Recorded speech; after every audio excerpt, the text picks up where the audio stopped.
The big bank known as JP Chase had some public relations challenges this week. No, not when Moody's downgraded its credit rating. No, it was when its CEO, Jamie Dimon, appeared before a congressional committee again. Funny thing, though, happened. Instead of facing withering questioning from snarling members keen to score points against this most recognized figure from the dreaded banking sector, he was kind of tossed mostly cream puff questions. One reason for this may be in the aggressive lobbying that JP Chase conducts with Congress and specifically with members of committees that regulate the banking industry.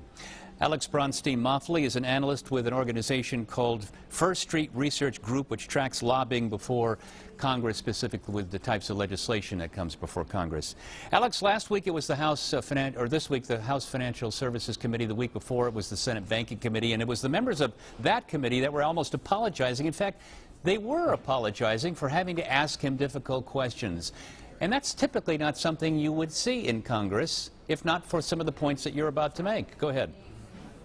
Yeah, JP Morgan is very active in their lobbying, and that gets them a lot of favors and a lot of access on Capitol Hill. They spend around $7 million a year actively lobbying members of Congress.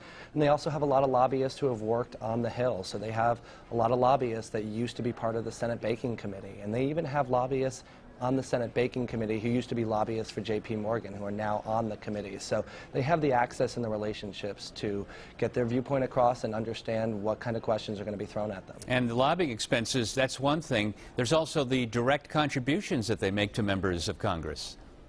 Yeah, their political action committee donates about $1 million each election cycle to members, and that primarily goes to members on the Banking Committee. And they spread that around between Democrats and Republicans. How many lobbyists actually work for JP Chase? Is that able to be determined? Yeah, there's about 14 lobbyists who are in-house lobbyists. They work directly for JP Morgan, and they also hire a number of lobbying firms. So in total, they've got about 50 to 60 lobbyists who are actively representing their views. And the majority of those lobbyists spend time working in Congress or in the federal government. What kinds of things do these lobbyists do? What is the conversations that take place, these full-time lobbyists working on behalf of this particular bank? What kinds of conversations happen? Yeah, they're sharing a lot of information about how Congress's actions will affect JP Morgan and the banking industry as a whole. So they're really there almost as a resource for the Banking Committee and members of Congress to discuss what impact their actions will have. And the money, it is given to members that are on committees that maybe are involved with regulation of the banking industry. And there's obviously no expectation of a quid pro quo, but that's always the suspicion that many people have. If you're giving large campaign contributions, that is probably a little bit more than an implied expectation that you want either access or some influence in how policy is created. Yeah, it's definitely something people are suspicious of. There is really no direct correlation that you can say definitively, but it's in the back of people's minds. And the bottom line is when they're cutting these checks to members of Congress, they're doing it at fundraisers and at events. So they're getting their time in with the members, and that's really what they're looking for. Alex, give us the sense of what sectors give. Who are the big contributors out there?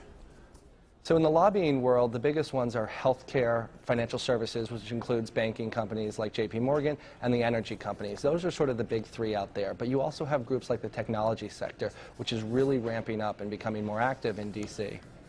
And the regulations that concern, say, staffers who are working in government, quit their jobs, go to presumably higher paying jobs as lobbyists, there are only loose regulations. I mean, some things like they have to wait a year before they take a particular job, but that certainly hasn't stopped the revolving door from carrying through legions of former staffers. Yep, the revolving door is active, and people are spinning through it all the time. And even if they can't directly lobby the group they worked for beforehand, they can still join the firm and provide expertise and advice. So they might not have to register as a lobbyist right away, but they're still joining up with groups that are lobbying. It's funny, every time you ask a member of Congress whether any of this money, any of the lobbying muscle that comes against them in any way influences who they allow to come into their office and talk to them, or whether it buys any influence, they'll always say, no, it has no connection whatsoever. Isn't that always the case?